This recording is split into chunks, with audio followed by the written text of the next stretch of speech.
வணக்கம். தாய் டிவியின் பிரதான செய்திகளுடன் இணைந்திருக்கும் நான் பிரசாந்தி மனோரஞ்சன். முதலில் தலைப்புச் செய்திகள்.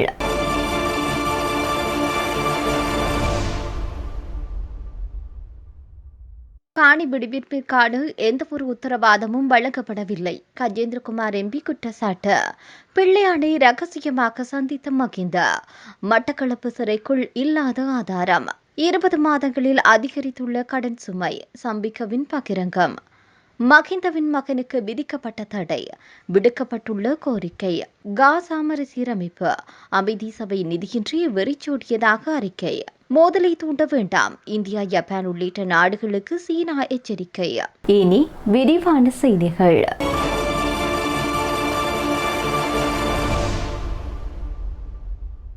யாழ்ப்பாணத்தில் காணி விடுவிப்பு தொடர்பில் இராணுவத்தினர் எந்தவிதமான சாதகமான பதிலையும் கோராத நிலையில் கடற்றொழில் அமைச்சர் மக்களை ஏமாற்றும் விதமாக கருத்துக்களை தெரிவித்திருக்கிறார் என்று நாடாளுமன்ற உறுப்பினரான கஜேந்திரகுமார் பொன்னம்பலம் தெரிவித்திருக்கின்றார்.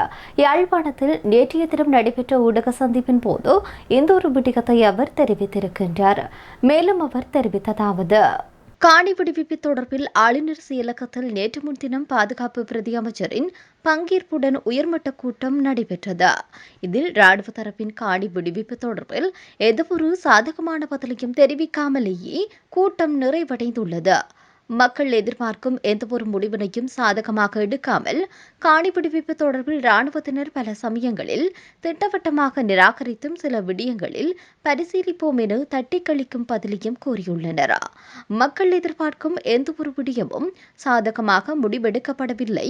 ஆனால் மூடிய அறைக்குள் நடந்த கலந்துரையாடல்கள் தொடர்பில் கடற்றொழில் அமைச்சர் வெளியே வந்து ஊடகங்களுக்கு முன்னால் சாதகமான பல விடயங்கள் நடைபெற்றுள்ளதாக, விரைவில் தீர்வுகள் காணப்படும் என அப்பட்டமான பொய்யை கூறியுள்ளார். இந்த பொய்யை மக்கள் மட்டத்தில் விதைக்கத்தான் தம்முடைய கட்சி சாராத மக்களினால் தெரிவு செய்யப்பட்ட ஏனைய நாடாளுமன்ற உறுப்பினர்களுக்கு அழைப்பு விடுக்கவில்லை.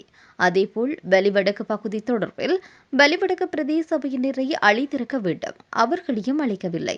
மக்களால் தெரிவு செய்யப்பட்ட பிரதிநிதிகளை அழைக்காது மூடிய அறைக்குள் மக்கள் பக்கம் இருந்து பேசக்கூடிய விடயங்களை பேசாது வெளியே வந்து மக்கள் மத்தியில் நம்பிக்கையை விதைக்கும் வகையில் பொய்யை சொன்னது கண்டிக்கக்கூடிய ஒரு விடயம் என சுட்டிக்காட்டினார். முன்னாள் ஜனாதிபதி மஹிந்த ராஜபக்ஷ மட்டக்களப்பு சிறைச்சாலைக்கு சென்று பிள்ளையானை சந்தித்தார் என்பது பொய்யான குற்றச்சாட்டு என்று முன்னாள் நாடாளுமன்ற உறுப்பினரான உதயன் கம்மன்பில தெரிவித்தார். கொழும்பில் இடம்பெற்ற ஊடகவியலாளர் சந்திப்பின் போது இந்த விடயத்தை உதயன் கம்மன்பில தெரிவித்தார். அவர் மேலும் தெரிவித்ததாவது: மஹிந்த ராஜபக்ஷ மட்டக்களப்பு சிறைச்சாலைக்கு சென்று பிள்ளையானை சந்தித்ததாக ஆசாத் மௌலானா சேனல் 4 ஊடகத்தில் ஒரு பொய்யான குற்றச்சாட்டை முன்வைத்தார். மட்டக்களப்பு சிறைச்சாலையில் உள்ள விசேட விருந்தினர் வருகை பதிவேட்டை ஒருமுறை சோதித்தால் யார் சிறைச்சாலைக்கு சென்றார்கள் என்பது அம்பலமாகிவிடும். இதற்கு இலங்கையிலேயே ஆதாரங்கள் இருக்கும் போது எதற்காக சாணி அபிஷேகர தலைமையிலான அதிகாரிகள் பிரான்ஸ் செல்ல வேண்டும் என்ற சந்தேகம் எழுகிறது. ஆசாத் மௌலானா தற்போது பிரான்சில் இல்லை, சுவிட்சர்லாந்தில். ஆசாத் மௌலானாவின் கருத்துக்கள் அப்பட்டமான பொய்கள் என உயர்நீதிமன்ற முன்னாள் நீதியரசர் SI இமா தலைமையிலான ஜனாதிபதி விசாரணை ஆணைக்குழு ஏற்கனவே தீர்ப்பளித்துள்ளது. அந்த ஆணைக்குழு அவருக்கு எதிராக சட்ட நடவடிக்கை எடுக்குமாறு பரிந்துரைத்திருந்தது. இமா ஆணைக்குழுவினுடைய இந்த அறிக்கையை செல்லுபடியற்றதாக்காமல் அந்த அறிக்கையை தூக்கி எறிந்துவிட்டு பொதுமக்களின் பணத்தில் அந்த பொய்யனிடமே சென்று விசாரணை நடத்துவது எவ்வகையில் நியாயம்? சாணி அபிஷேகர ஆசாத் மௌலானா தற்போது வசிக்கும் சுவிட்சர்லாந்திற்கு செல்லாமல் பிரான்ஸ் சென்றமைக்கு காரணம், அந்த நாட்களில் அவருக்கு பிரான்சில் ஏதோ ஒரு தனிப்பட்ட வேலை அல்லது மருத்துவ சிகிச்சை தேவை இருந்திருக்க வேண்டும். அதை அரசு படத்தில் நிறைவேற்றிக் கொள்ளவே இந்த விசாரணை நாடகம் அரங்கேற்றப்பட்டது.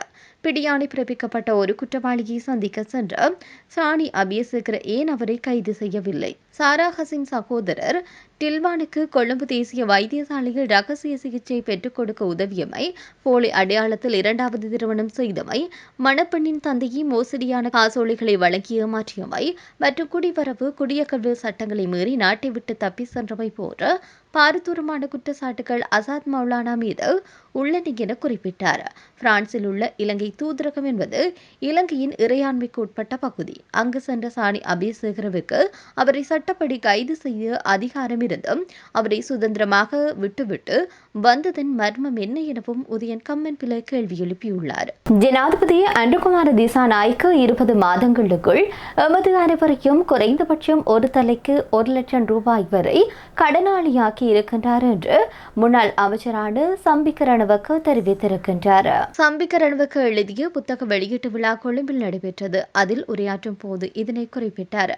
தொடர்ந்து உரையாற்றிய அவர், அதை செலுத்த வேண்டியது நம் நாட்டு மக்கள் தான் என்றும் பால்மா, கோதுமைமா, அரிசிமா, டீசல் மற்றும் பெட்ரோல் மீது விதிக்கப்படும் அதிக வரிகள் மூலம் செலுத்த வேண்டியுள்ளது. அதற்காக இவர்கள் கூறும் காரணம் வளைகுடா யுத்தம். வளைகுடா யுத்தம் 1991 இருந்தது, 2003 இருந்தது. உலகளவில் இதைவிட பாரிய பொருளாதார நெருக்கடி 2008 ஒரு பெரல் எண்ணெயினுடைய விலை $147 இருந்தது.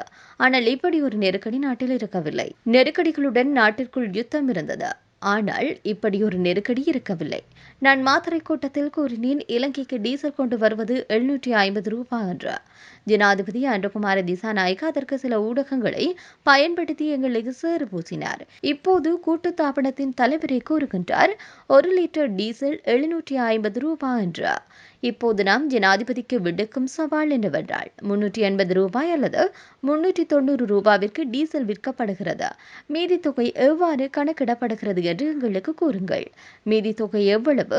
$750 மீதமுள்ள $350 எவ்வாறு உருவாகிறது என்று எங்களுக்கு கூறுங்கள். அதை மறைத்து வைத்துள்ளனர். மீதமுள்ள தொகை பாரிய வரியாக நாம் சுமக்க வேண்டியுள்ளது என அவர் குறிப்பிட்டார். தன் மீது விதிக்கப்பட்டுள்ள பயணத்தடை தற்காலிகமாக நீக்குமாறு முன்னாள் ஜனாதிபதி மஹிந்த ராஜபக்ஷவின் மகனான யோசித ராஜபக்ஷ கோரிக்கை விடுத்துள்ளார். யோசித ராஜபக்ஷவிற்கு வெளிநாடு செல்ல அவசர தேவை ஏற்பட்டுள்ளதால் அவருடைய வழக்கறிஞர்கள் நேற்று ஹோமாகம உயர் நீதிமன்றத்தில் கோரிக்கை விடுத்துள்ளனர். பணச்செலவை தடுப்புச் சட்டத்தின் கீழ் அவர் மீது தொடரப்பட்ட வழக்கு நேற்று விசாரணைக்கு முந்தைய விசாரணைகளுக்காக அழைக்கப்பட்ட போது இந்த கோரிக்கை விடுக்கப்பட்டுள்ளது.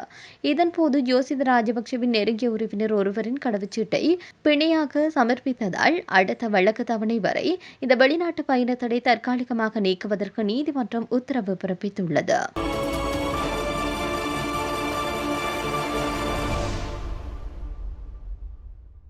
அமெரிக்க ஜனாதிபதி டொனால்ட் ட்ரம்பினால் உருவாக்கப்பட்ட அமைதி சபையின் அதிகாரப்பூர்வ நிதியத்திற்கு உறுப்பு நாடுகள் பல பில்லியன் டாலர்கள் வழங்குவதாக உறுதி அளித்திருந்த போதிலும் தற்போது 0 தொகையை நிலுவையில் இருப்பதாக ஃபைனான்சியல் டைம் ஊடகம் செய்தி வெளியிட்டுள்ளது.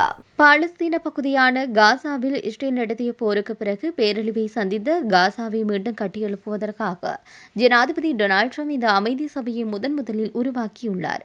கடந்த ஜனவரி மாதம் அமைக்கப்பட்ட இந்த நிதியத்தை உலக வங்கி நிர்வகித்து வருகிறது மற்றும் ஐக்கிய நாடுகள் சபையும் இதற்கு ஒப்புதல் அளித்துள்ளது. இருப்பினும் இந்த விவகாரம் குறித்து நன்கு அறிந்த 4 அனாமதீய ஆதாரங்களை மேற்கோள் காட்டி ஃபைனான்சியல் டைம்ஸ் வெளியிட்டுள்ள செய்தியில், இதுவரை நன்கொடையாளர்களிடமிருந்து இந்த நிதியத்திற்கு $1 கூட வந்து சேரவில்லை. $0 டெபாசிட் செய்யப்பட்டுள்ளன என தெரிவிக்கப்பட்டுள்ளது. கடந்த ஏப்ரல் மாதம் ஐரோப்பிய ஒன்றியம் மற்றும் ஐநா வெளியிட்ட கூட்டு மதிப்பீட்டின்படி போரினால் கடுமையாக பாதிக்கப்பட்டுள்ள காசாவை அடுத்த 10 ஆண்டுகளில் மறுசீரமைப்பு செய்ய $71 பில்லியன் அதிகமான நிதி தேவைப்படுகிறது என மதிப்பிடப்பட்டுள்ளது. இவ்வளவு பெரிய நிதி தேவை இருக்கும் சூழலில் ட்ரம்பின் இந்த சபைக்கு நிதி எதுவும் வராதது பெரும் பின்னடைவாக பார்க்கப்படுகிறது. ட்ரம்ப் இந்த சபையை அமைத்த போது ரஷ்ய ஜனாதிபதி விளாடிமிர் புடின் மற்றும் மத்திய கிழக்கு ராஜதந்திரிகளுடன் எந்த தொடர்பும் இல்லாத பல தூரத்து நாடுகளுக்கு பரந்த அளவிலான அழைப்புகளை அனுப்பியது. அப்போதே பலரது புருவங்களை உயர்த்த செய்தது. தற்போது ட்ரம்பின் கருத்தியல் கூட்டாளிகள் மற்றும் அமெரிக்க ஜனாதிபதியின் கவனத்தை ஈர்க்க துடிக்கும் சிறிய நாடுகளை மட்டுமே கொண்டு இந்த சபை உருவாக்கப்பட்டுள்ளதால் ஐரோப்பாவின் முக்கிய பெரிய நாடுகள் இந்த அமைதி சபையை புறக்கணித்துள்ளமை குறிப்பிடத்தக்கது. புதிதாக குழுக்களை உருவாக்கி மோதல்களை தூண்டும் நாடுகள் மக்களிடையே செல்வாக்கற்றவை என சீனா எச்சரிக்கை விடுத்துள்ளது. கிழக்கு மற்றும் தென் சீன கடலில் நிலவும் ஸ்திரத்தன்மை குறித்து அமெரிக்கா, இந்தியா, ஜப்பான் மற்றும் ஆஸ்திரேலியா ஆகிய நாடுகளின் அமைச்சர்கள் கவலை தெரிவித்திருந்த நிலையில் இந்த விடயத்தை சீனா தெரிவித்திருக்கின்றது. செவ்வாயன்று இந்தியாவின் தலைநகர் டெல்லியில் சந்தித்த போது குவாட் எனப்படும் கூட்டமைப்பின் வெளிவிவகார அமைச்சர்கள் சீனாவை தெளிவாக ஆனால் வெளிப்படையாக குறிப்பிடாமல் தென் சீன கடலில் ராணுவ விமானங்களின் அபாயகரமான சூழ்ச்சிகளையும் மோதி தடுக்கும் நடவடிக்கைகளையும் விமர்சித்திருந்தனர். பேச்சுவார்த்தைகளை தொடர்ந்து வெளியிடப்பட்ட கூட்டறிக்கையில் பிராந்தியத்தின் ஸ்திரத்தன்மைக்கு அச்சுறுத்தல் விளைவிக்கும், ஸ்திரத்தன்மையை சீர்குலைக்கும் அல்லது ஒருதலைபட்சமான நடவடிக்கைகளுக்கு அமைச்சர்கள் தங்கள் எதிர்ப்பை மீண்டும் வலியுறுத்தியிருந்தனர். இந்த நிலையில் குவாட் கூட்டமைப்பை சந்தேகத்துடன் பார்க்கும் சீனா புதன்கிழமை அன்று அந்த கவலைகளை நிராகரித்ததுடன் அதன் கடல்சார் விவகாரங்களில் தலையிடுவதற்கு எதிராகவும் எச்சரிக்கை விடுத்திருந்தது. மேலும் வெளிவிவகார அமைச்சகத்தின் செய்தி தொடர்பாளர் மாவ்னிங் செய்தியாளர் சந்திப்பு ஒன்றில் தற்போதைய நிலையில் கிழக்கு சீன கடல் மற்றும் தென் சீன கடலில் உள்ள சூழல் ஒட்டுமொத்தமாக நிலையாகவே உள்ளது என்று தெரிவித்தார். அது மட்டுமன்றி சம்பந்தப்பட்ட நாடுகள் சீனாவை சுற்றியுள்ள கடல்சார் விவகாரங்களில் தலையிடுவதை நிறுத்தி அமைதியையும் ஸ்திரத்தன்மையையும் பாதுகாப்பதற்கான பிராந்திய நாடுகளின் முயற்சிகளை உண்மையாக மதிக்க வேண்டும் என்றார். அத்துடன் குழுக்களை அமைப்பது, பதற்றத்தை உருவாக்குவது மற்றும் மோதல்களை தூண்டுவது ஆகியவை விரும்பத்தகாத செயலாகும் எனவும் மாவ்னிங் குறிப்பிட்டார். முக்கியத்துவம் வாய்ந்த கிழக்கு மற்றும் தென் சீன கடல்கள் மீது பெரும் பகுதிகள் மீதும் சீனா உரிமை கோருவதோடு இன்றியமையாத கப்பல் போக்குவரத்து பாதைகளாக விளங்கும் கடும் போட்டி நிலவும் இந்த நீர்வழிகளில் பிலிப்பைன்ஸ், ஜப்பான் மற்றும் பிற நாடுகளுடன் அடிக்கடி தகராறுகளிலும் ஈடுபட்டு வருகின்றது. இத்துடன் தாய் டிவியின் பிரதான செய்திகள் நிறைவடைகின்றன. நன்றி.